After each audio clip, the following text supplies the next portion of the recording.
বৃদ্ধরা সবসময় অতীতে বসবাস করে, তাই তারা হতাশায় থাকে।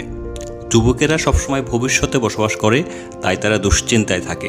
কেবলমাত্র শিশুরাই বর্তমানে বসবাস করে, তাই তারা হাসি খুশি থাকে। ঠিক এই একই কথাগুলাই বিখ্যাত চৈনিক ফিলোসফার লাওজু বলেছিলেন। তার মতে আপনি যদি হতাশার মধ্যে থাকেন তাহলে আপনি অতীতে বসবাস করছেন, আপনি যদি দুশ্চিন্তার মধ্যে থাকেন আপনি ভবিষ্যতে বসবাস করছেন, আর আপনি যদি হাসি খুশি এবং সুখে শান্তিতে থাকেন তাহলে আপনি বর্তমানে বসবাস করছেন।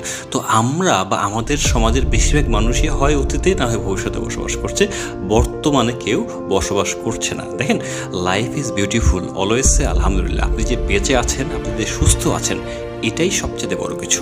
ধন্যবাদ সবাইকে। বৃদ্ধরা সবসময় অতীতে বসবাস করে, তাই তারা হতাশায় থাকে।